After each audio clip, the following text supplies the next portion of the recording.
이과생 멘탈은 쉽게 깨지고 쉽게 붙는다. 학교에서 시험을 칠 때만 해도 몇 번이나 봉기하고 회복하는 과정을 반복하는 것이 학생의 멘탈인 것이다. 즉 지금 상황에서 내가 가진 정보만으로는 아무리 생각해도 의문을 풀 수 없다. 풀 수 없는 문제라면 생각해도 소용없다. 난 곧 생각하는 것을 그만두었다. 멍.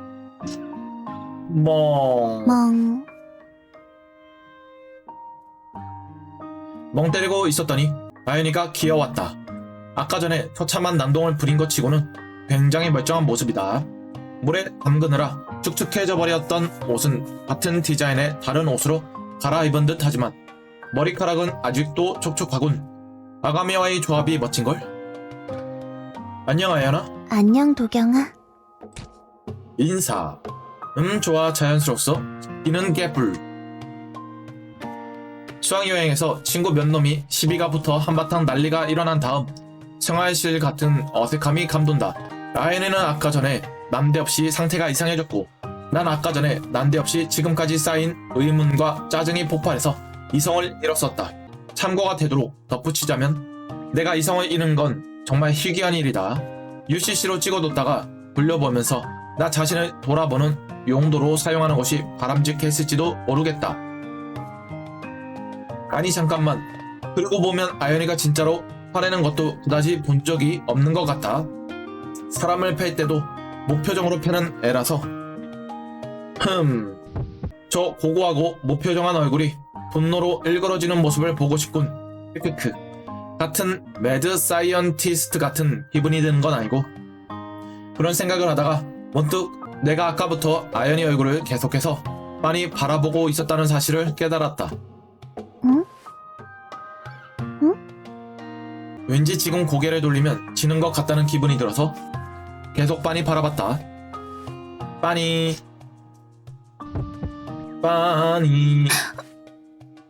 요리조리 휙휙.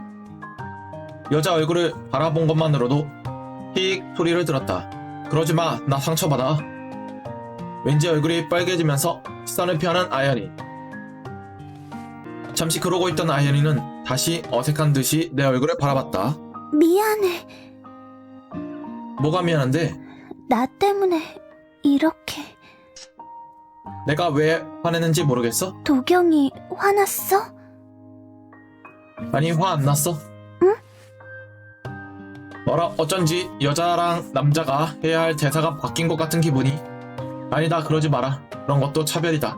하지만 어찌됐건 이렇게 된 이상 좀 집요하게 파고들어 보기로 했다. 화 안 낼 테니까 솔직하게 말해. 응. 너 왜 인어 됐냐? 여전히 대답 없음. 내가 너한테 이걸 묻는 게 지금 몇 번째인지 아니? 세는 걸 포기할 정도야. 그 정도는 아닌데. 아연이는 화 안 낼 테니까 솔직하게 말해 라고 하는 부모님과 여자에게만 허락된 진실 협상의 최종 수단에도 굴하지 않고 여전히 아무런 대답도 해주지 않았다. 역시 우리 모두의 마음속에는 무사히 혼이 살아 숨쉬고 있는 건가? 차라리 거짓말이라도 했으면 어물쩍 넘어갔을 텐데 그조차도 하지 않고 어물쩍 넘어가려 하다니. 아니 애초에 거짓말 같은 걸 할 줄 아는 애가 아니다 얘는. 그럼 아연이가 이렇게까지 말하기 싫어하는 이유가 대체 무엇인가? 인어의 생태에 관련된 건가? 좋아 그럼 하다못해 다른 질문에 대답해줬으면 하는데. 응? 난 접근 방법을 바꾸기로 했다. 넌 너 자신의 의지로서 인어로서의 진로를 택한 거야? 응. 누군가에게 강요받았다거나 억지로 어쩔 수 없이 인어의 길을 걷게 된 건 아니고? 응. 그렇다면 넌 인어가 되는 선택을 한 걸 후회하냐? 응. 그럼 됐어. 난 손을 뻗어 아연이의 머리를 쓰다듬었다. 눈을 지그시 감는 아연이. 그래 착하다 착해. 계속 쓰담쓰담. 슉. 아연이가 꼬리의 탄력으로 순식간에 뒤로 물러났다. 그리곤 필사적으로 머리카락을 정리하는 아연이. 이미 축축해지고 마르는 과정에서 머리가 제법 풀어져 있었던 것 같지만 뭐 어때? 인어가 되어버린 연유에는 확실하게 흥미가 있지만 본인이 저렇게 감추고 싶어하는데 굳이 파헤치지는 말도록 하자. 본인이 만족하고 있다면 내가 간섭할 이유는 없다. 나쁜 의도로 감추고 있는 건 아닌 것 같고 그럴 애도 아니고. 그런데 왜 이렇게 불안한 거지? 바깥을 보니 이 살풍경한 시골 마을을 유린하던 비의 군세는 모두 괴멸된 상태였다. 하지만 그럼에도 불구하고 시야를 가리는 대량의 안개는 지금이 여름이라는 사실을 믿기 힘든 풍경을 연출해주고 있다. 자, 어떻게 할까? 바깥에 나가본다.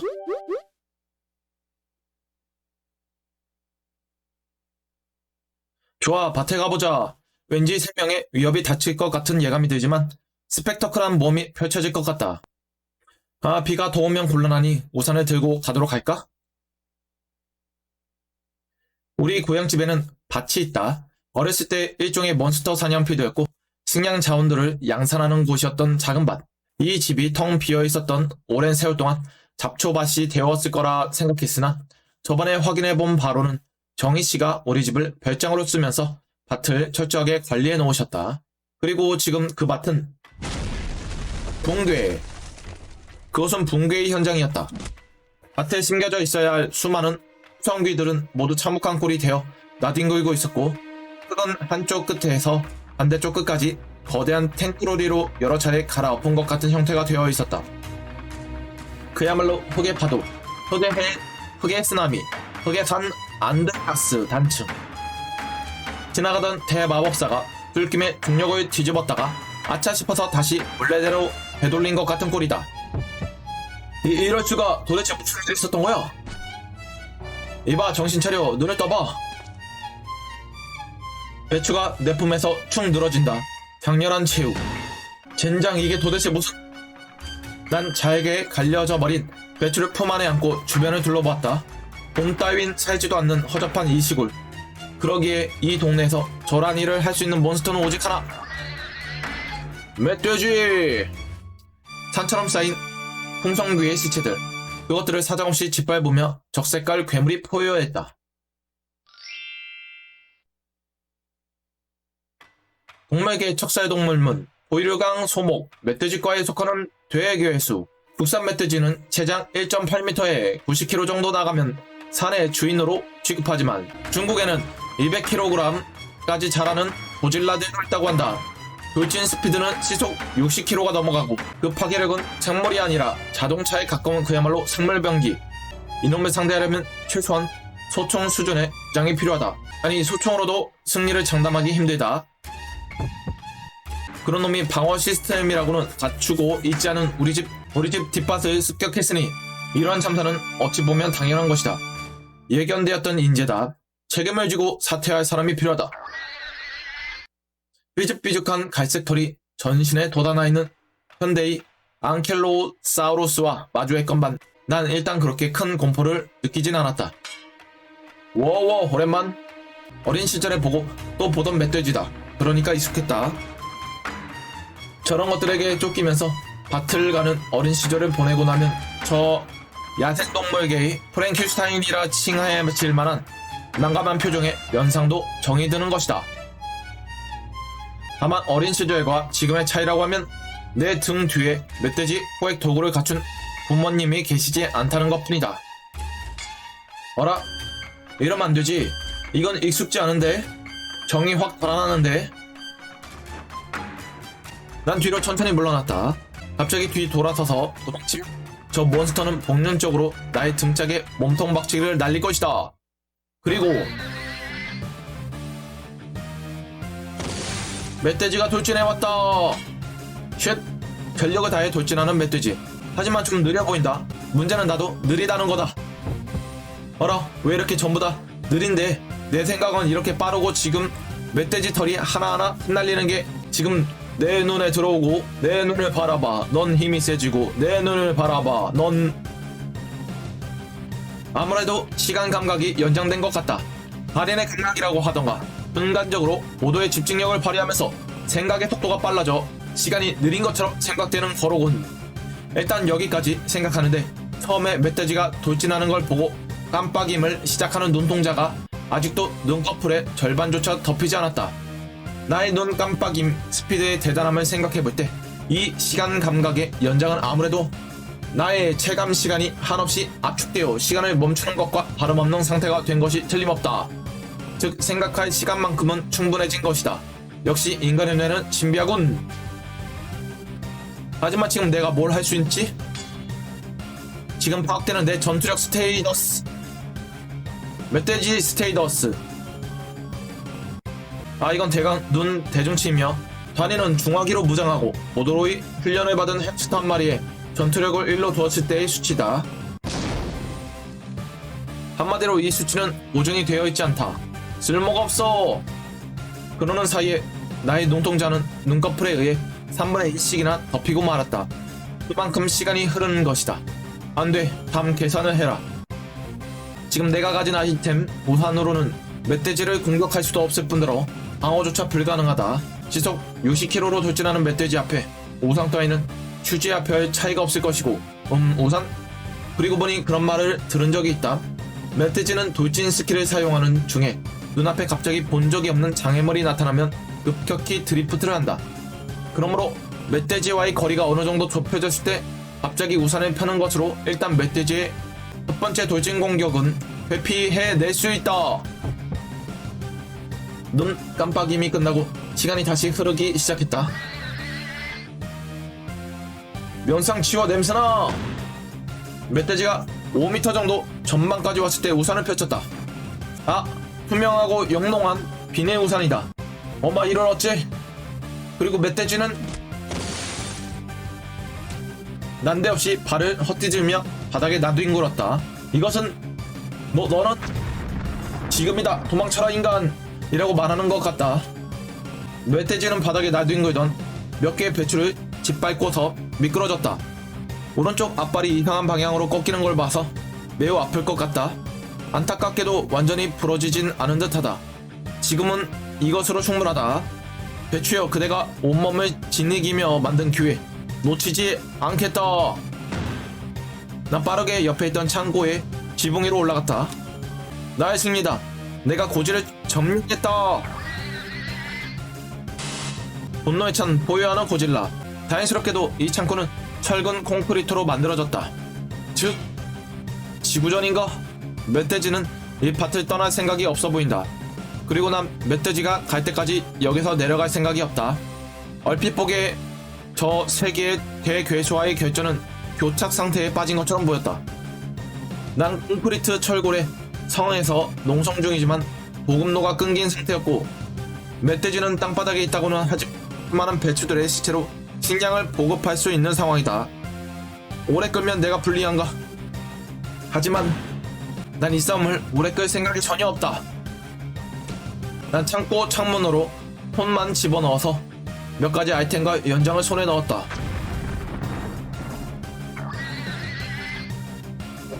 난 우선 벽돌을 멧돼지의 머리를 향해 집어던졌다. 씨알도 안 먹히나? 멧돼지의 머리에 맞았지만 허망하게 박살나버리는 벽돌. 일부러 들이받은 것 같은 인상이다. 괴물놈. 난 계속해서 2개의 도끼와 3개의 삽, 1개의 망치를 멧돼지에게 집어던졌지만 멧돼지는 그 전부를 머리로 튕겨냈다. 험한 도둔 것 같다. 이럴 어째? 그리고 멧돼지는 뒤로 몇 발짝 물러난 뒤 창고를 향해 돌진했다. 어리석은 놈, 도발을 당하고 이성을 상실했구나. 좋다. 철골 콘크리트 벽에 머리를 쳐박고 뇌수를 흩뿌려라.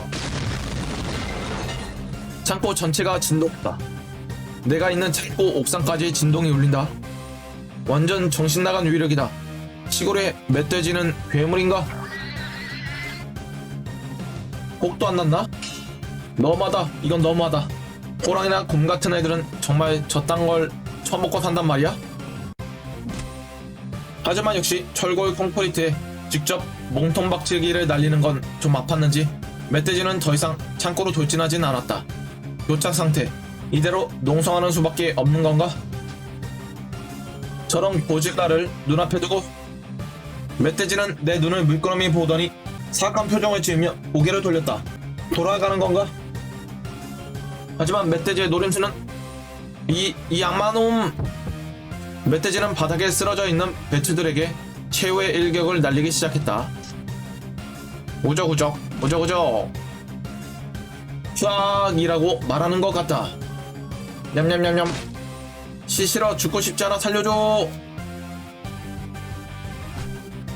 뭐 먹혀버려. 돼지에게 먹혀버려. 나 먹혀버리고 있어 라고 말하는 것 같다. 난 창고 지붕을 주먹으로 내리쳤다. 이대로 당해야 하나? 이대로 저 검고 커다란 북실북실한 악마놈에게 모든 것을 빼앗겨야 하나? 아니다. 절대로 아니다. 난 창문에 손을 집어넣었다. 인간은 도구를 사용하는 생물이다. 뭔가 있을 것이다. 이 상황을 타개해줄 뭔가가 찰컥. 손에 잡히는 이 둔중한 느낌. 이것은 전기톱. 훌륭한 대화 처단이다.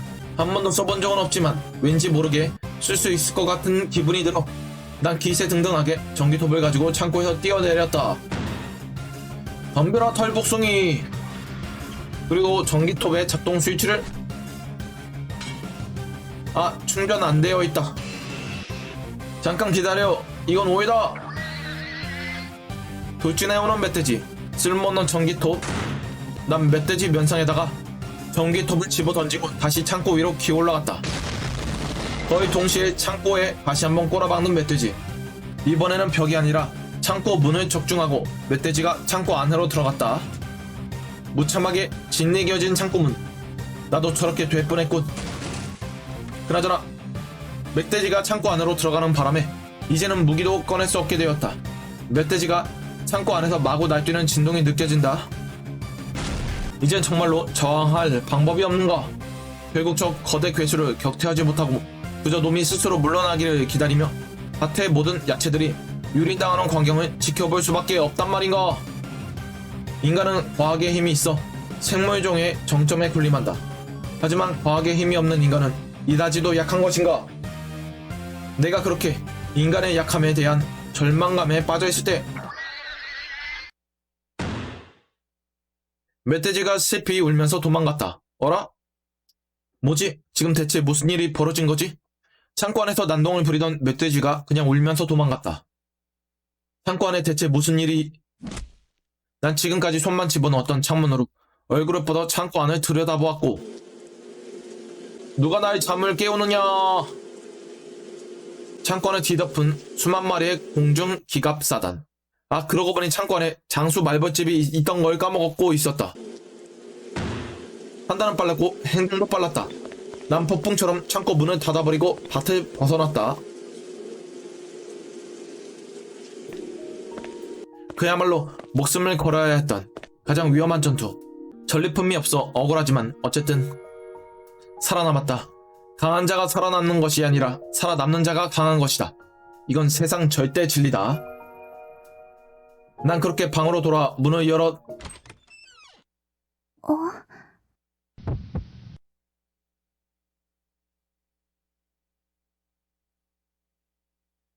왠지 모르게 하반신이 사람으로 돌아온 아연이가 하반신에 아무것도 입지 않은 상태로 가만히 앉아 있었다. 문을 닫았다. 잘못 본 건가? 다시 열었다. 여전히 하반신이 인간으로 돌아와 있는 아연이가 멍하니 앉아 있었다. 눈이 마주쳤다. 조금씩 붉어지는 아연이의 얼굴. 다시 문을 닫았다. 잘못 본 게 아니었던가? 다시 열었다. 다시 인어로 돌아온 아연이가 날 멍하니 보고 있었다. 역시 잘못 봤나 보다. 아연아, 너 방금 하반신이 원래대로 돌아오지 않았었니? 잘못 본 거야. 두 번이나 확인했는데? 잘못 본 거야. 잘못 본 거야. 그래, 지금은 그런 걸로 넘어가자.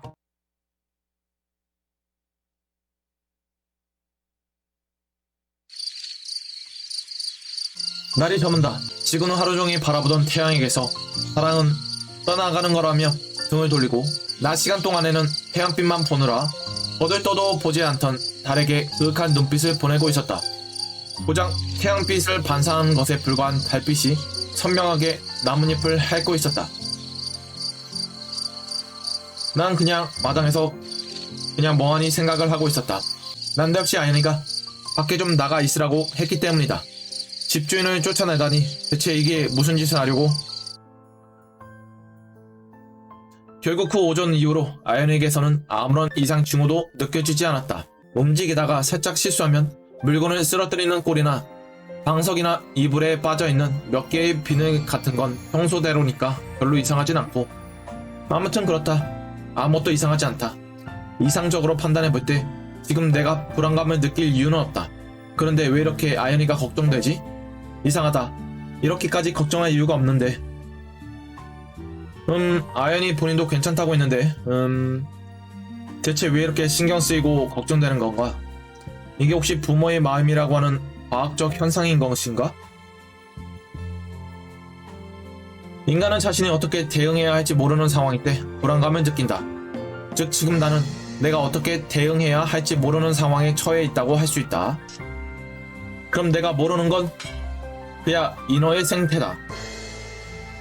그렇다. 난 인어의 생태에 대해 아무것도 모르기 때문에 지금 아연이가 걱정되는 것이다. 그게 틀림없다. 책에 나와있지 않다. 어딘가에서 들은 적도 없다. 인터넷은 믿을 수가 없다. 논문 같은 걸 찾아볼 방법도 없고, 믿을 수 있는 건 내가 직접 본 사실뿐. 다만 아연이와 납작이만 보고서 모든 인어가 이럴 것이라고 일반화하는 건 심하게 무리가 있다. 지금까지 발견된 적이 없다지만 우리 동네에만 지금 인어가 둘이나 있지 않은가. 전 세계에 사실 얼마나 많은 양의 인어가 서식하고 있을까. 고작 납작이와 아연이의 특성을 가지고 인어란 이런 생물이다 라고 정의를 내린다는 게 가능키나 할까? 애당초 이 두 인어에게서 공통점은 찾기가 굉장히 힘들다. 납작이랑 아연의 공통점이라 물에 산다. 가끔 땅에서도 산다. 수영을 잘한다. 끝. 이건 어떻게 생각하더라도 그냥 수륙 양용 생물체의 특성이다. 근데 연구가 전혀 진행되지 않았어. 그러고 보니 한 가지 더 공통점이 있구나. 둘 다 여자라는 점. 아니 이것도 쓸모없다. 여자만 인어가 될 수 있다라는 규칙만 있다면 그건 그것대로 상당한 연구의 발전이겠지만 고작 둘 가지고 그런 결론을 내릴 수 있는 것은 내 긍지에 반하는 일이다.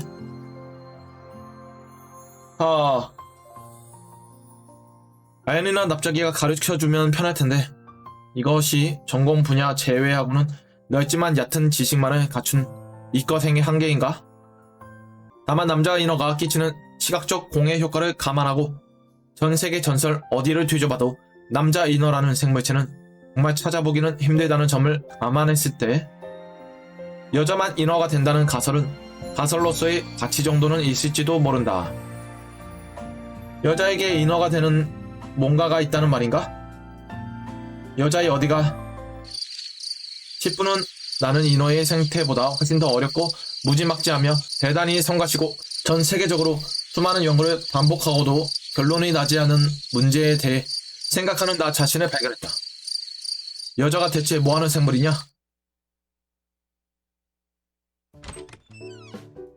집 안으로 돌아왔더니 아연이가 보이지 않는다.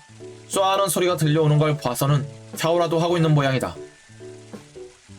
혹시 날 밖으로 밀어낸 이유가 샤워한다 싶고 뭐 왜? 옆에 갈아입을 용도인 게 분명한 저고리가 가지런히 놓여있다. 그 밑에 있는 건 아마 신경 쓰지 말자. 근데 얘 속옷은 안 입고 살지 않았던가? 정신 차리자.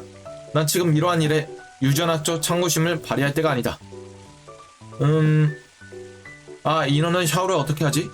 기본적인 생태로서 물속에서 호흡이 가능한 인어라면 욕조에 물을 채워놓고 계속 잠수하면서 몸을 씻는 일도 가능할 것이다. 그렇다면 인어가 청결을 유지하는 방법은 인간과 다소의 차이가 있다고 할 수 있나?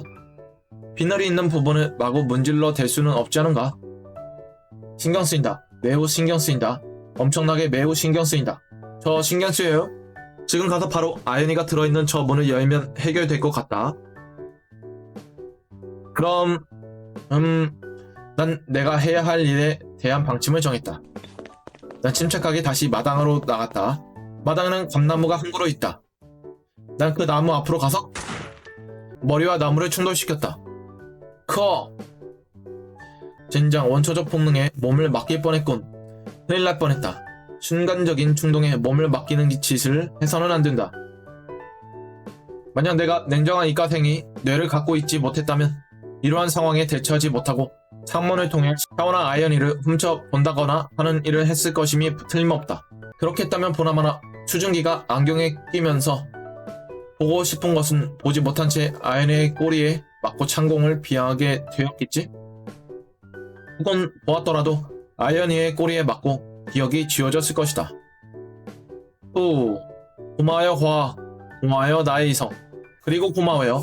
지금까지 아이언이의 꼬리에 맞아온 곳으로 또다시 앞으로 아이언의 꼬리에 맞을 시츄에이션이 될 것이라는 사실을 읽어낸 나의 야생의 본. 나는 그 모든 것들에 감사를 표하며 다시 집 안으로 들어갔고,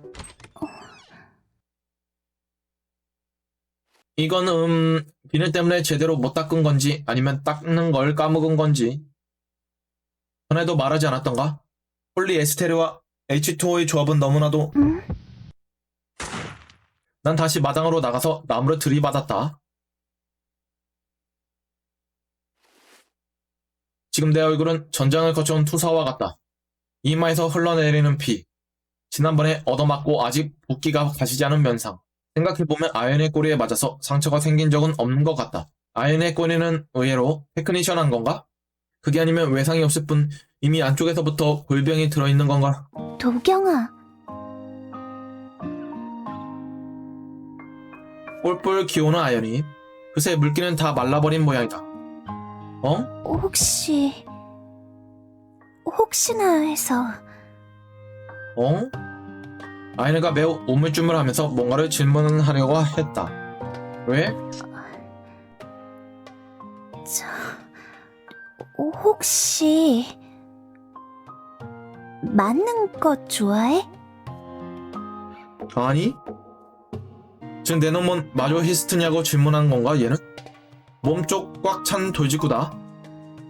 이거 정희씨가 가르쳐줬지. 빌어먹을 무녀벌레가 인어들의 뇌를 썩히고 있구나. 조치가 필요하다. 내가 자꾸만 다치는 건 피치 못할 이런저런 사정이 있기 때문이란다. 원래 남자라는 생물은 도망치지 말아야 할 때가 있는 법이고 그로 인해 여기저기 다치는 건 당연한 일이란다. 애초에 영광이 상처라고 하잖아. 도망치고 싶을 때 도망치지 않은 것으로 생기는 상처는 오히려 남성미의 상징으로서 기뻐해야 할. 역시 맞는 게 좋아? 아니 진짜로 아니라니까. 꼬리 들지 마. 아니야 아닐 거야. 아니 가능성이 높다. 아니라는 가설을 세워보기로 했다. 멍하니 있는 아이언이. 이건 안 될 일이다. 역시 이 동네 인어들의 성향이 이상한 건 그 인어를 관리하고 있는 그 무녀벌레가 이상하기 때문이다. 정상적인 인어가 어떤지 잘 모르겠지만 아무튼 다음번에 만날 땐 그 무녀벌레를 어떻게든 할 요소를 마련해 갈 수밖에 없겠다. 그렇지 않아도 오늘은 매우 수상한 분위기를 풍기면서 돌아갔었지. 난 집안 여기저기를 뒤지며 막대한 전투력을 갖춘 무녀벌레와 협상하는 데 필요한 것들을 찾기 시작했다. 전화번호부, 방석 몇 장. 아, 단단한 나무판 같은 걸 가슴팍에 넣어둬도 되려나?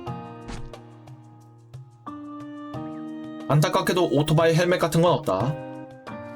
사람이랑 협상하는데 이런 것들을 준비해야 하다니 인간 흉기급의 인간은 법으로 규제해야 한다고 생각한다. 적당히 준비는 된 것 같고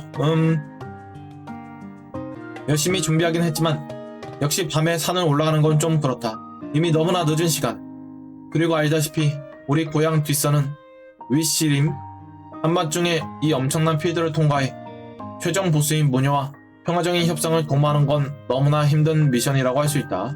그럼 어떻게 할까? 이만하고 잔다. 구름이 달을 가리자 이젠 아무것도 안 보이게 되었다. 전등이 없는 시골 밤에는 생각 이상으로 달에 많은 것을 의지하게 된다.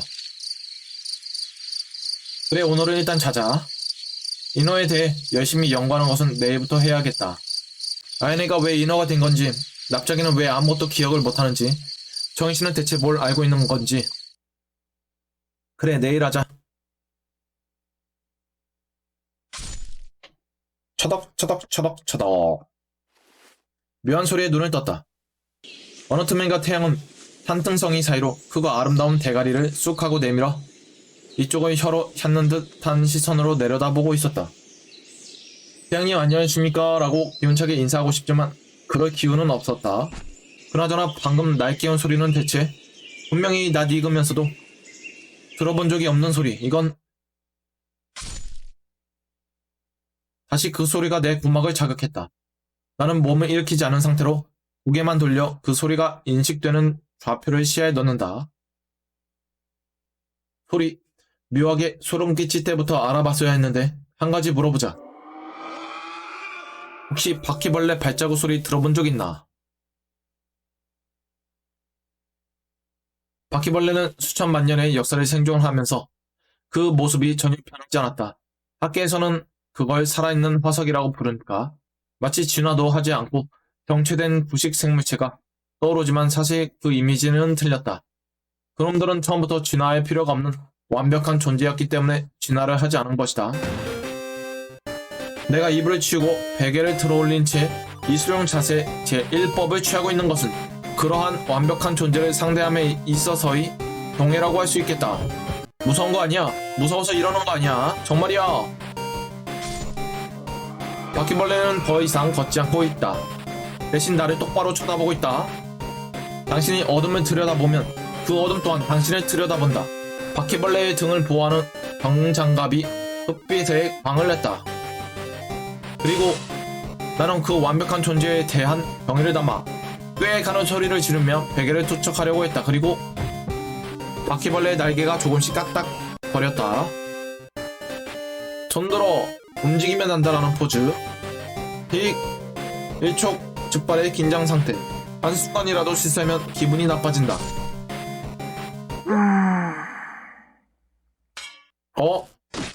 정신 차리고 보니 납작이가 바퀴벌레를 맨손으로 푸직하고 깍! 그리고 납작이는 뿌직한 바퀴벌레를 손 안에서 뽀각하고 깍! 오빠야, 알고 있어? 살아있는 건 터트리면 다들 예쁜 불꽃놀이가 돼. 새까만 불꽃놀이가 돼. 어라. 꼬맹이들은 잔혹하다. 그리고 납작이는 뽀각한 바퀴벌레 가루를 내 쪽으로 휙 하고 깍! 스펙터클하게 아침이 시작되었다.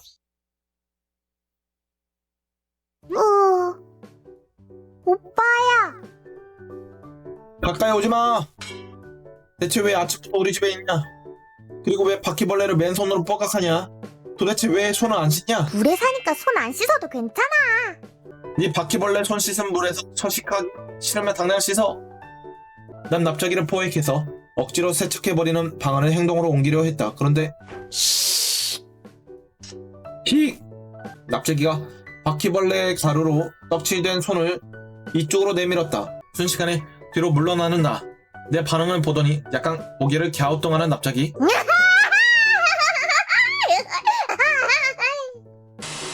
헤이! 키틴질이 흩날린다. 약간 찐득하게 그거 이쪽으로 하지마! 그리고 내가 움찔하는 걸 목격한 납작이 입꼬리가 점점 올라갔다. 난 그게 악마의 미소로 보였다. 이야! 납작이가 바퀴벌레 핸들을 앞으로 내민 채 내 쪽으로 돌진해 오기 시작했다.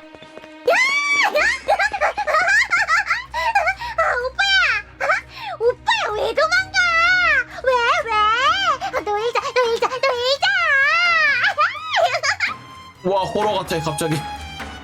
가까이 오지마. 그 배를 재부러 가 활짝활짝 핥아놓은 것 같은 악마의 숲길을 이쪽으로 겨누지마. 오빠야. 도망만 가면 아무것도 못해. 오빠야도 새까만 물감으로 예쁘게 칠하는 거야. 좁은 집안에서 벌어진 추격전. 역시 꼬맹이들은 잔혹하다. 뭘 모르니까 잔혹하다. 지금 저 빌어먹을 어인족은 바퀴벌레를 가루내서 예쁘게 칠해놓은 손이 얼마나 무시무시한 존재인지 모르는 게 분명하다. 하지만 그저 돌진할 뿐인 짐승. 보여주지, 인간이 가진 과학의 힘을. 난 필사의 도주를 감행하면서 납작이를 화장실로 유인했다.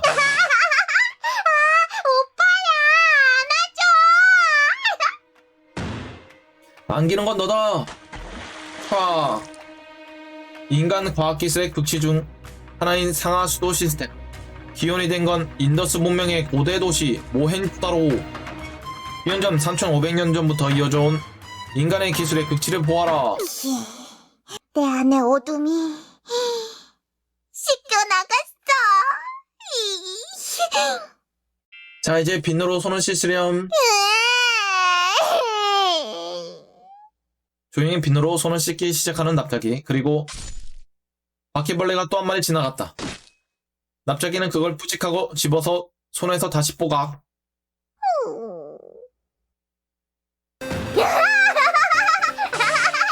으아! 안돼, 수도꼭지랑 너무 멀리 떨어졌어. 그리고 꼬리를 스프링처럼 이용해서 높이 튀어오른 납작이는 내 얼굴에 바퀴벌레 지독한 손을. 납작이가 그 자리에 쓰러졌다. 뒤통수에는 거대한 혹이 생성. 그리고 미안, 씻길게. 순간적으로 아연에게 결혼하자고 말할 뻔했다. 그럼 뭐 바퀴벌레도 처리된 것 같고 결국 또다시 느긋한 시골의 일상이다. 이젠 인어보다 바퀴벌레가 더 큰 사건을 일으킨다는 사실이 날 번뇌시키고 있지만 뭐 어때? 넘어가자. 그럼 이제 뭘 할까? 자, 오늘은 무엇을 할까? 상처 입은 육신을 치유한다.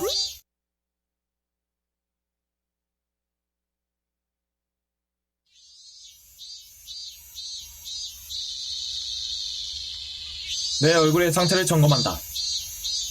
붓기는 가라앉았지만 아직도 평소랑은 모양이 좀 다른 면상. 미묘하게 긁힌 상처 같은 것도 포함되어 나의 지적인 얼굴이 야생적으로 변해 있었다. 몸 여기저기가 매우 쓰리다. 걸어갈 때마다 다리가 욱신거린다. 가끔 내장에도 타격이 간 게 아닌가 하는 기분이 들 정도로 몸속 상태가 말이 아니고 근육통까지 있다. 그래, 난 지금 너덜너덜하다. 이대로는 내 몸이 전자 하나를 잃고 몸과 영혼으로 분리되어 버릴 것이다. 의학적 조치가 필요해. 이 시골에 와서 무슨 일이 있었나? 난 물에 빠졌고 일원의 꼬리에 맞았으며 이 무슨 전투 병기 같은 무녀에게 얻어맞았고 야생의 산을 탐방하고 야생 동물이랑 싸웠던 적은 있었나 없었나? 여기가 도시였다면 벌써 몇 번이고 병원에 갔을 것이 틀림없는 상처이다.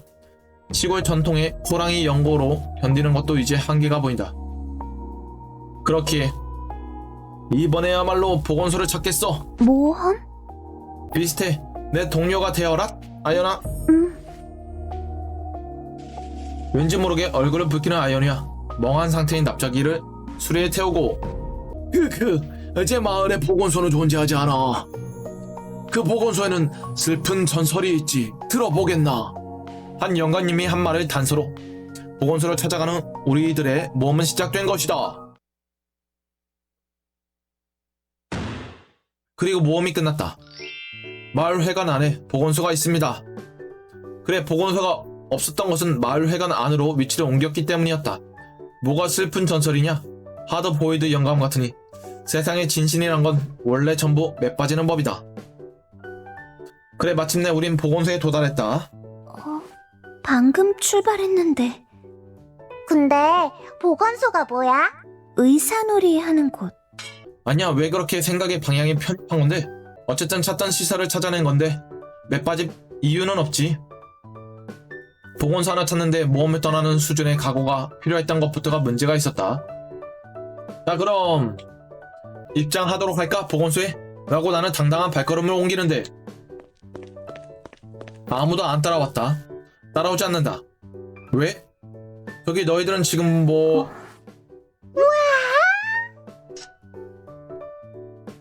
마을 회관 앞에 토끼장이 있고 아연이와 납작이는 그 앞에 멍하니 있었다. 거기서 뭐하니? 무시... 뭐야? 토끼. 토끼? 토끼를 물끄러미 바라보는 납작이. 토끼다! 죽어라!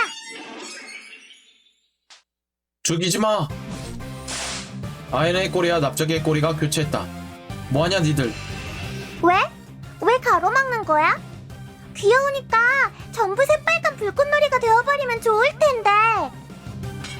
너 아직도 그 캐릭터 밀어붙이니? 작은 생명도 소중해. 예술은 폭발이야. 그럼 어디서 배웠어? 정희씨냐? 정희씨가 가르쳐준 거냐? 도경아, 어? 먼저 가. 어딜? 보건소. 아 그러니까 그건가? 여긴 내가 막을 테니 넌 먼저 가라 같은 시츄에이션인가? 도대체 왜 보건소에 가는데 그런 시츄에이션이 벌어지는 건데? 과학적으로 살아라 좀.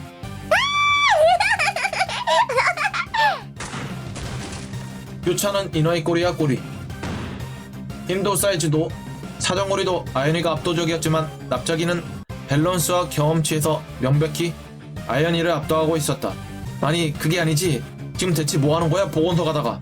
저 아이에게 생명의 소중함을 가르쳐주고 싶어. 아 그래 안 되겠다. 아연이도 몰입해버렸다. 나 가도 되지? 그래 잘해봐. 나 먼저 갈게.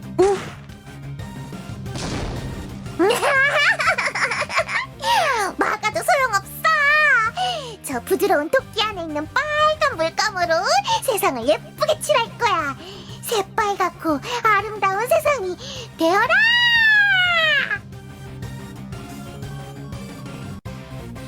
시골 동네 마을회관 토끼장 앞에서 시행쇼를 하고 있는 인어 2마리를 뒤로하고 난 그냥 보건소로 들어가기로 하자. 솔직히 병원 진료가 필요한 건 쟤네들이 아닐까 하는 생각이 들었다. 그리고 보건소에 들어온 걸 후회했다. 개구리, 애벌레, 물체 X. 아니 그래 모두 약재로 쓰이는 것이고 여기저기에 효과가 입증되어 있는 것이고 치료라는 행위를 하는데 사용되는 것들임은 분명하지만 나는 좀 더 메디컬한 보건소를 기대했는데 아니 뭐 시골 보건소에 뭘 더 바라겠나. 그래도 이건 아니지. 건물에서 느껴지는 와이드의 기운, 마치 백악기 공원 한가운데 있는 건물 안으로 들어와 있는 것 같은 착각을 준다. 아니 그 이전에 지금 저 뒤쪽으로 비닐하우스 같은 게 보이는 것 같은 기분이 드는데 아무리 시골이라지만 하지만 아직 놀라긴 일렀다. 허허 마침내 여기까지 도달했군. 누구냐? 순간적으로 뒤를 돌아와 보았지만 뒤에 있는 누군가의 모습은 그늘에 가려져서 보이지 않았다. 이 보건소에는 슬픈 전설이 있네. 원래 이 보건소는 마을 회관이 아니라 따로 건물을 가진 아주 멋진 보건소가 될 예정이었지. 그걸 위해서는 돈이 필요했어. 하지만 돈이 필요한데 돈이 없어. 그럼 어떻게 해야 하겠어? 돈이 없으니까 고작 이런 마을 회관의 구석진 방을 보건소로 사용하며 나는 그것을 시작했지. 새로운 건물로 독립할 그날을 위해. 그리고 넌 그것으로 인해 이곳에 혼자 발을 들여놓게 되었다. 그늘진 곳에서 말하던 한 남자가 마침내 그 모습을 드러냈다. 그리고 그는 놀랍게도 전에 그 하드보이드한 영감님. 그라제 바로 나가 이 보건소의 조장이었던 기라. 아니 뭐 이럴 때 어떤 표정을 지어야 할지 모르겠다. 저기 영감님 그것이라 하면 마을 회관 앞마당에 내는 그것들을 풀어놓은 기라. 토끼요? 그 이제 토끼 사유. 토끼가 그래 좋다 않다나. 토끼가 어디에 좋은데요? 정력! 아 그러세요? 저 그냥 나갈게요. 치료는 받고 가기라. 영감님은 양손에 개구리와 지네와 애벌레를 민간요법에 의존하는 거 옳지 않습니다. 몸에 좋은 기라. 애초에 왜 보건소에서 한약재를 취급하나요? 몸에 좋으면 양약이고 한약이고 상관없는 기라. 몸에는 좋아도 상처 자리에는 나빠 보이는데요. 몸이 좋아지면 자연스럽게 상처도 빨리 낫는 기라. 몸이 좋아지려면 어떻게 해야 하나요? 애벌레 먹는 기라. 이런데요? 그러면 개구리 먹는 기라. 그것도 싫은데요? 싫냐? 아무리 그래도 상처 자리에 개구리랑 애벌레는 좀... 영광님은 갑자기 본방대에 불을 붙이고 연기를 훅 하고 내뿜었다. 다시 하드보이드한 표정으로 돌아가시는 영광님. 알겠다. 그 한번 숨겨놓은 그것을 쓸 때가 된기라. 토끼요? 아 이제... 그리고 영광님은 칠판을 내리고 그 뒤에 비밀 공간에서 무언가를 꺼냈다. 그리고 천천히 그것을 내게 내밀었다. 만병통치약인기라. 시골 연고였다. 시골 연고는 이렇다 할 의학적 증명 없이 시골에서 사용되는 이름 없는 연고들을 뜻한다. 시골 할머니들이 만병통치약으로 사용하는 무시무시한 연고다. 대개는 타박산이나 벌레 물린 데를 바르는 피부 소염제, 장뇌나 박하유 등이 원료라고 하더라. 시골 할머니 분들 중에 맛있게 잡수시는 분을 본 적이 있다. 그러면 안 됩니다. 응 잠깐. 내가 전에도 이런 설명을 한 적이 있던가 없던가? 멍하니 시골 연고 하나를 받아서 밖으로 나왔더니 납작이가 입에서 피를 토하면서 땅에 널브러져 있고 아연이가 토끼를 쓰다듬고 있었다. 뭔가를 쟁취한 표정을 짓고 있어서 차마 뭐라고 할 수가 없었다. 아무튼 둘 다 다치진 않은 것 같으니까 넘어가도록 할까? 납작이가 피를 토하고 있긴 한데 아마 괜찮을 거다. 그러고 보니 아연이 꼬리 끝이 약간 까진 게 눈에 들어왔다. 아파 보이는군. 역시 밸런스가 잡힌 납작이도 만만하진 않았던 모양이다. 난 아연에게 다가가 이 엄청난 대의 모험 끝에 손에 얻은 시골 연고를 내밀었다. 이 시골 연고는 작지만 우리들 모험의 결실. 우리들의 모험은 이제부터 시작이다. 훈훈하게 마무리해서 좋은 이야기였던 것처럼 조작하지 마. 이래서 어른은? 넌 좀 닥쳐라. 멍하니 시골길을 산책하다 용수로에 걸터 앉아 잠시 휴식했다. 오전 중에 지나치게 스펙터클한 일이 있어서 그런지 전신이 칼로리 보충을 요구하고 있다. 인간은 체력의 소모 속도가 너무 빨라. 그렇게 인간 체력 유지의 근본적 문제에 대해서 번뇌하고 있었더니 진흙탕이 되어버린 용수로에 구겨진 종이가 한 장 떠내려왔다. 가끔 민호도 서식하는 시골의 용수로에 종이를 버리다니 몰상식하긴. 난 시골 용수로 환경의 보호를 위해 그 종이 덩어리를 건져냈다. 줄이 쳐진 종이에 글씨가 잔뜩 써져 있다. 물 때문에 완전히 다 번져서 하나도 알아볼 수 없지만 어쨌든 편지나 뭐 그런 거 아니었나 싶다. 본래라면 쓰레기통에 버려야 하겠지만 물에 축축하게 젖은 종이라서 들고 집까지 돌아가기가 좀 그렇다. 그래, 세상 만물은 땅으로 돌아가는 법. 난 물에 축축하게 젖어 슬라임이 되어버린 편지를 근처의 밭에 파묻기로 했다. 흙을 덮기 전에 종이의 일부 젖지 않은 부분에 글씨가 눈에 들어왔다. 살고 싶어. 대체 무슨 편지였던 걸까? 어쩐지 낯익은 글씨체라는 생각이 막연하게 들면서 나는 그 편지에 흙을 덮었다. 자, 그럼 이제 충분히 휴식한 것 같기도 하고 날씨는 흐리지만 충분히 활동하기 좋은 날씨의 시골 오후이다. 이제 뭘 할까? 밭에 나가본다.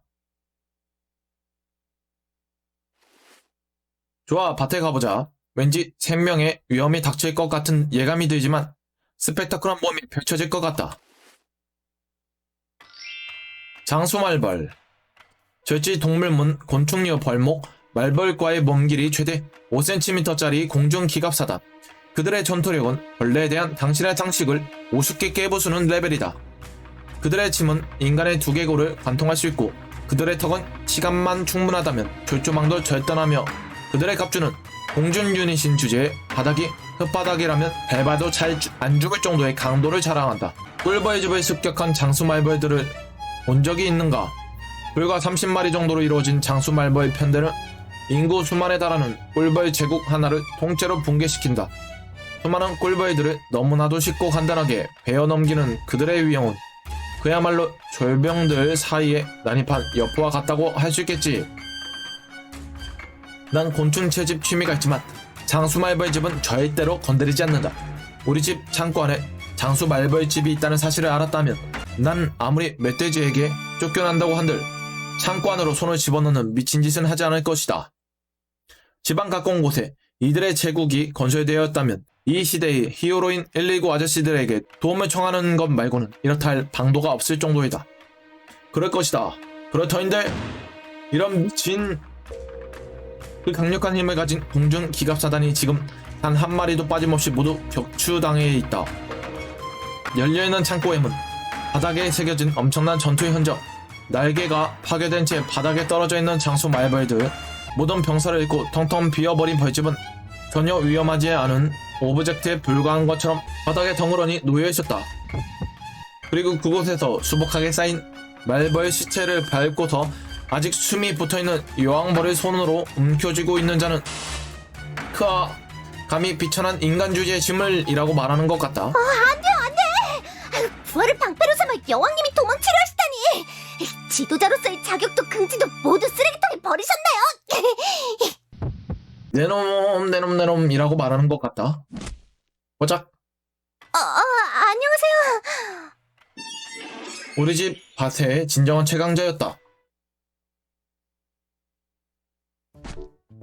정희 씨는 말벌 집을 옆으로 밀어놓고 바닥에 죽어있는 말벌 시체 중에서 비교적 사지가 멀쩡히 남아있는 것을 주워 먹기 시작했다.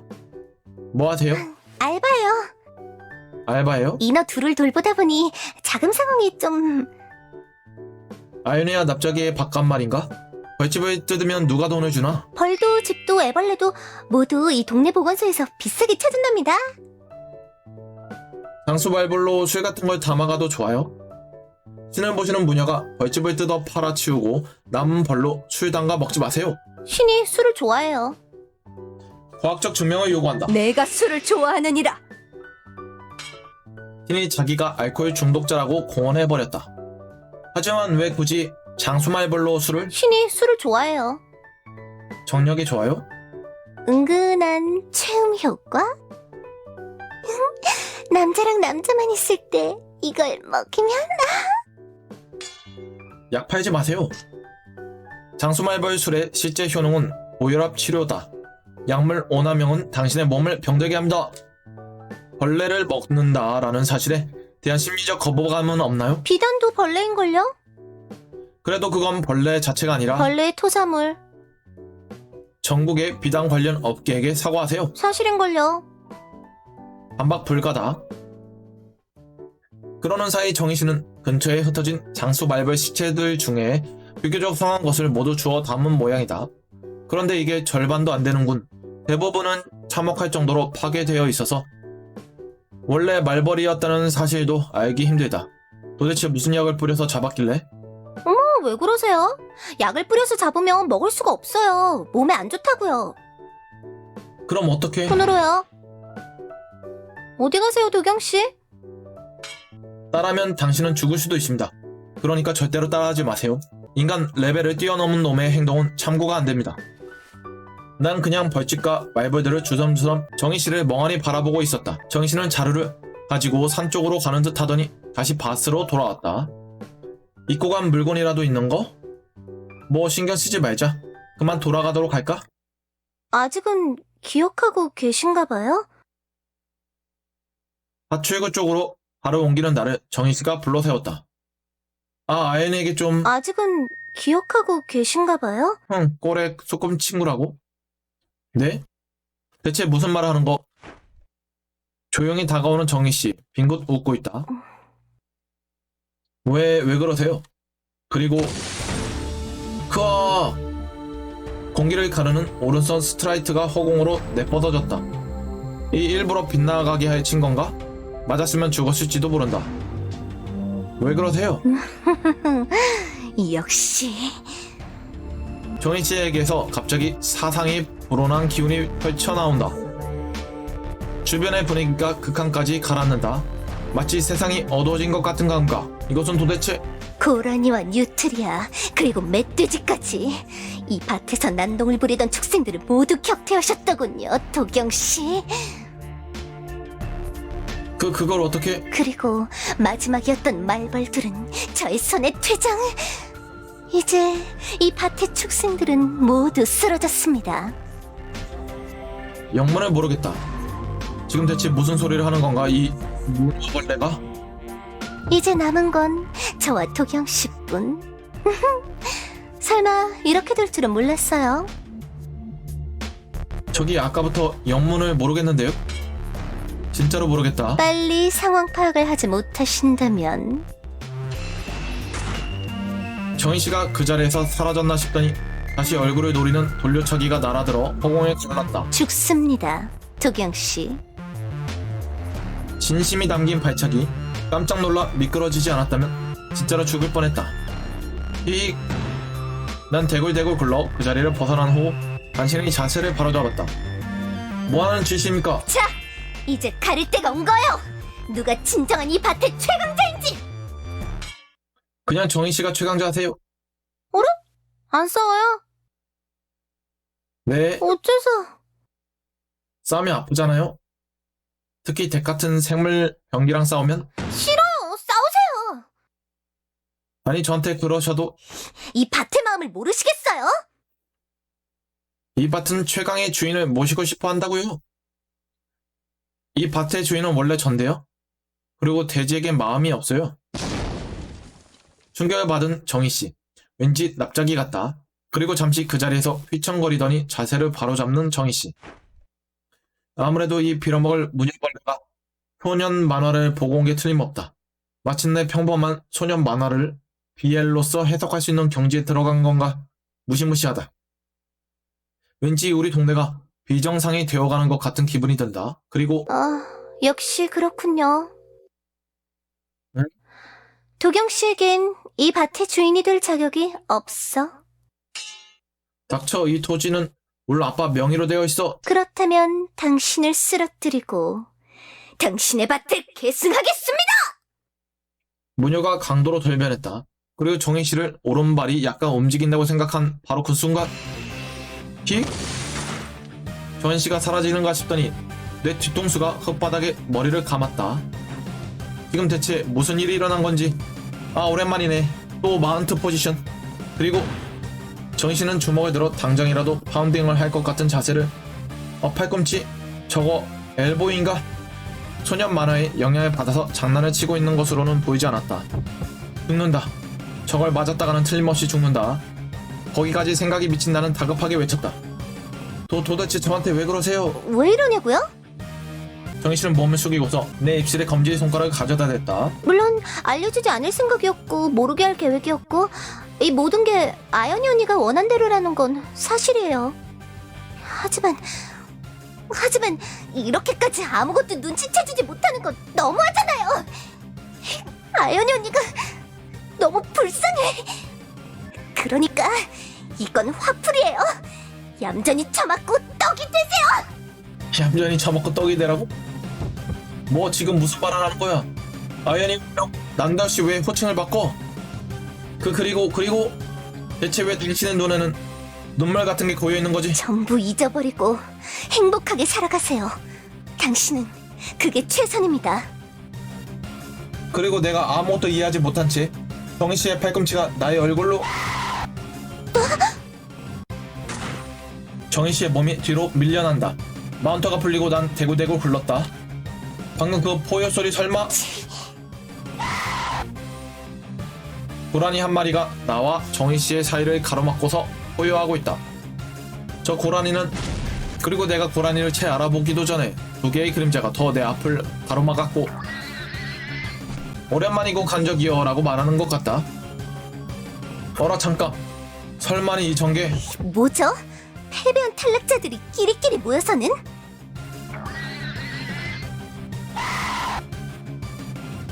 밭의 최강자 자리는 이제 관심 없지만 이라고 말하는 것 같다.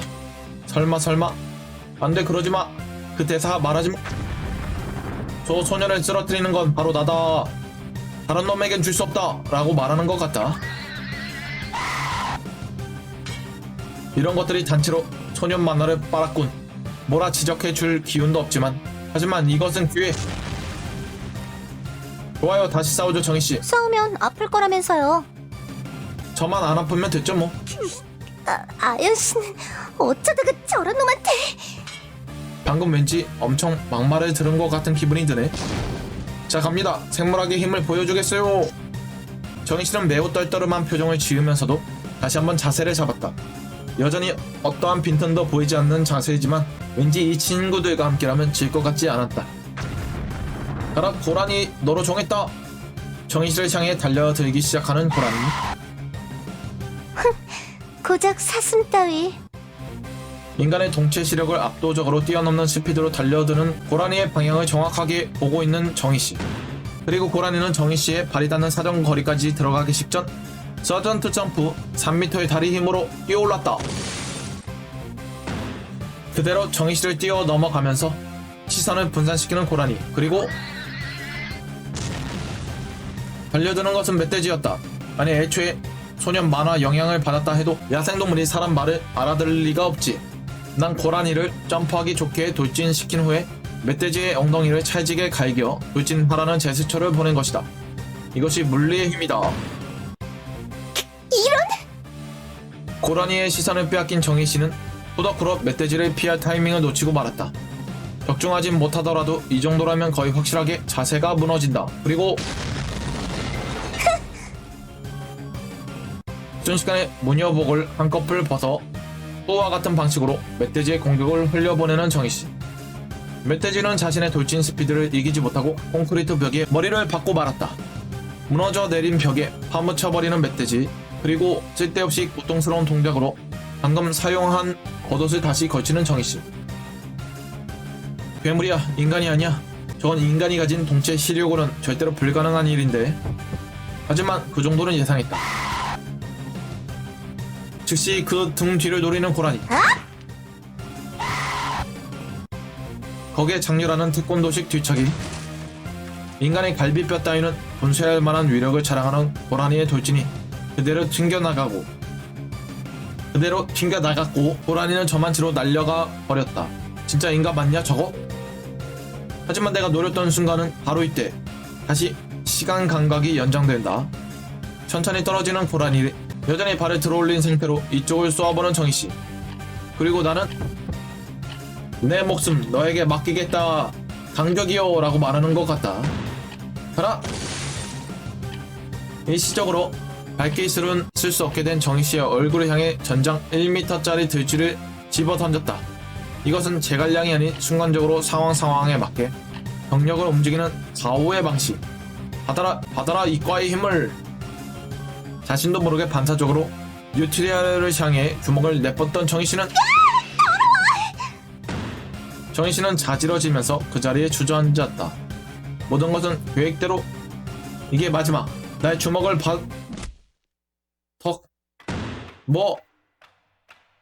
이럴 수가 라고 말하는 것 같다. 공중에서 붙잡힌 내 오른팔과 정희씨의 손날에 맞고 날아가 버리는 뉴트리아. 말도 안 돼. 맨손. 이런 거대한 쥐가 혐오스럽지도 않아요? 쥐 말인가? 조선시대의 축생들은 고작 이 정도가 아니었지. 신을 부르다니 비겁하다. 그리고 주먹, 손바닥, 손날 어느 게 마음에 드느냐. 셋 다 싫은데요? 그랬더니 팔꿈치가 날아들었다. 머리에 가해지는 엄청난 충격. 망치로 쳐맞은 것 같다. 이제 와서 실감했다. 이 사람 지금까지 때릴 때는 정말로 봐주면서 때렸구나 하고. 안경이 저만치로 날아가 바닥에 떨어지는 소리가 들렸다. 그리고 자신이 본래 어떻게 될 것이었는지, 어떤 운명을 맞이할 것이었는지, 그것을 피할 수 있었던 게 누가 희생한 덕분인지 알지도 못하고 기억하지도 못하고 알고 있던 것조차 모두 잊어버린 채 행복하게 살아가거라. 그래, 그것도 나쁘진 아니야겠지. 우리 정의는 그게 야속하다고 생각한 모양이지만, 그리고 내 정신은 조금씩 깊은 심연 속으로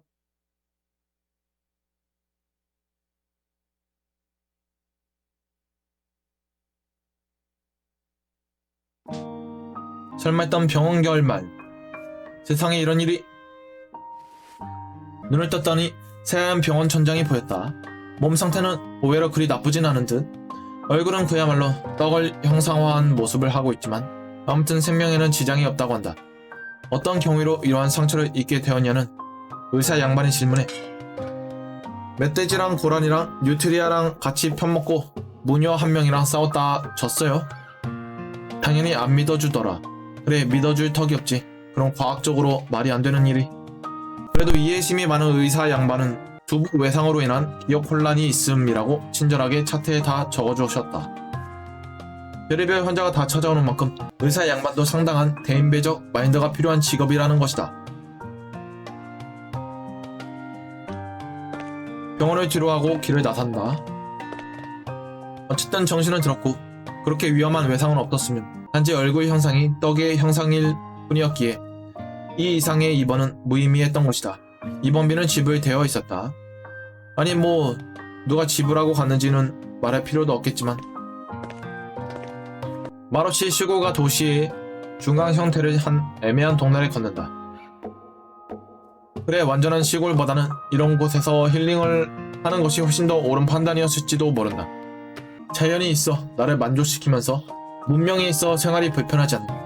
무엇보다도 바로 옆에 국가의 경찰력이 버티고 있었기에 굳이 야생동물과 생명을 건 사투를 벌일 필요가 없다는 점이 매력적이다.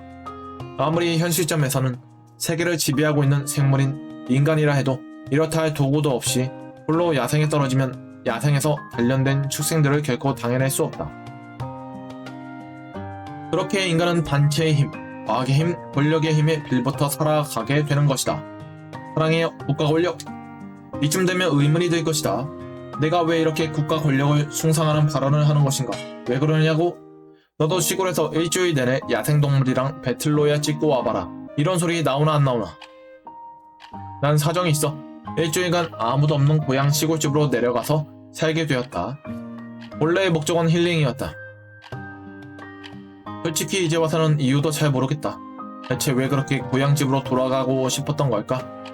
아무튼 그냥 다 귀찮아져서 아무것도 없는 곳에서 아무 생각도 없이 멍하니 보내고 싶었다. 그러나 세상 일이라는 것은 결코 마음대로 돌아가지 않는 법. 시골에 내려간 나를 기다리고 있던 것은 밭을 습격하는 수많은 야생동물, 그리고 도경씨, 여기에요. 이놈이었다. 예쁘장하다고 방심하지 마라. 본인 주장에 따르면 남자란다. 굉장히 의욕이 많고 어떻게 봐도 여자지만 아무튼 남자라고 주장하고 있다. 그리고 무엇을 숨기랴. 저 무녀 벌레야말로 내 얼굴의 형상을 떡화시킨 장본인인 것이다. 얼굴 좀 봐. 떡이야, 떡. 농담이에요. 울지 마세요. 거대한 캐리어백에 내 짐을 모두 넣어서 여기로 가져와준 홍룡 무녀벌레. 오늘 아침 아버지와 어머니로부터의 복귀 명령을 수령한 나는 이제 배틀로얄의 시골을 떠나 도심으로 돌아가려 한다. 결과적으로는 전혀 힐링이 되지 않았지만 왜 그러세요? 들어봐요. 저는 여름 방학이라고 하는 인생에서 가장 아무런 생각 없이 미친 짓을 할 수 있는 기간 중에서 일주일을 시골에서 보냈어요. 그러시네요. 그리고 전 시골에서 고라니랑 싸우고 정희씨에게 맞고 뉴트리아랑 싸우고 정희씨에게 맞고 멧돼지랑 싸우고 정희씨에게 맞고 마지막엔 정희씨에게 심하게 맞았다. 어머나. 내 시간을 돌려줘. 한 번 있었던 일을 없었던 일로 하는 건 불가능한 일이지. 설사 신이라 하더라도.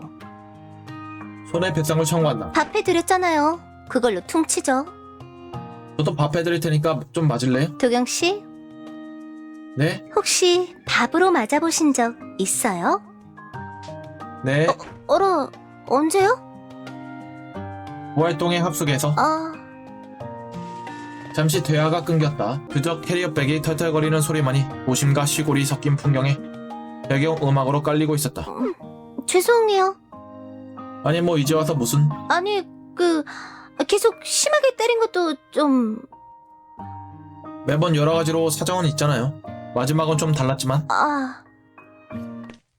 그나마 있던 도시의 흔적이 사라지는 지역으로 들어서고 저만치의 정류장이 보이기 시작한다. 이 정류장이야말로 시골과 도심의 경계로 있는 교차점이다. 지금 여기서 이대로 쭉 걸어가면 다시 저 시골에 우리 동네로 돌아가게 되고 버스를 타고 방금 내가 걸어왔던 쪽으로 돌아 돌진하면 도심으로 나가게 되는 것이다. 참고로 버스는 보통 3시간에 한 대 정도 온다. 시골치고는 굉장히 많습니다. 그리고 지금 버스 한 대가 와서 대기. 어머나. 안 돼! 나는 모든 것을 잊고 버스를 향해 관란에 질주. 하지만 버스가 너무 멀다. 버스는 금방이라도 출발할 것 같다. 그리고 버스가 떠나면 난 저 칙칙한 정류장에서 3시간을 기다리게 될 것이다. 그리고 난 기적을 보았다. 버스가 움직이지 않는다. 움직이지 않는다. 시동은 걸려 있는데 움직이지 않는다. 그렇게 버스는 내가 정류장에 도달할 때까지 기다려 주었다. 아, 이 어찌나 아름다운 기다림. 이것이야말로 기적인가? 아니다. 세상 모든 일에는 인과관계가 있다. 이 버스가 멈춰서 날 기다린 데에는 그에 따라 합당한 이유가 있을 것이다. 그것은 버스의 앞을 가로막은 3마리의 축생. 지난 일주일간 결투의 나라에 보내고 나중에는 소년 만화의 또처럼 한편이 되어 저 폭력 무단벌레에게 맞섰던 동지들이 아닌가. 너희들이 어떻게... 다시게나 전우여라고 말하는 것 같다. 그래, 내가 이 시골에서 얻은 것은 그것은 인간과는 다른 야생동물과의 교감이었던 것이다. 주먹을 주고받아서 얻은 교감이라 좀 묘하긴 하지만. 그리고 그 모습을 미소 띤 얼굴로 보고 있는 정희씨. 그래, 우리들의 밭이라고 하는 전장의 패권을 두고 반목했고 정희씨라고 하는 상식을 넘어선 강적을 쓰러뜨리기 위해 하나로 뭉쳤다. 비록 패했지만 이런 것은 없었다. 그래, 이런 것은 아무것도 없다. 아무것도. 어라? 뭔가 잊은 것 같은 기분도 드는데 기분 탓인가? 뭐 어때? 난 캐리어 백을 질질 끌고서 버스에 올라탔다. 그럼 혹시 이쪽으로 오실 일이 있으면 연락주세요. 네, 아마 퇴마하러 갈 일 있을 거라 생각해요. 정말하니?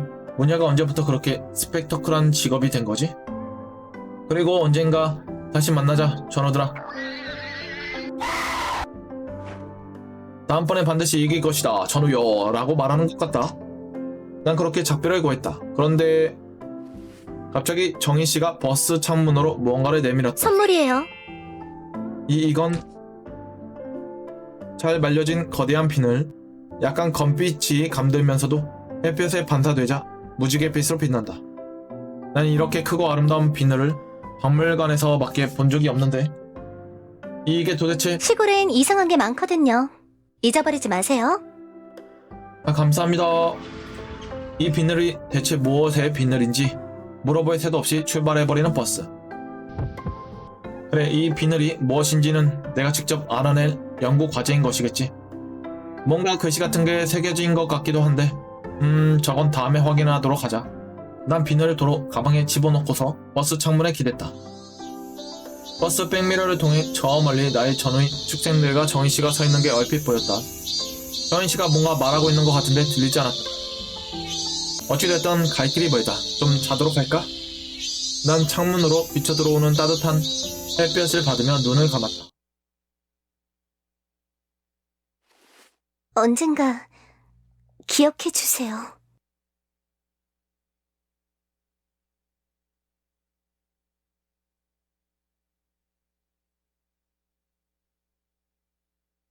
배드 엔딩. 언젠가 기억해주세요.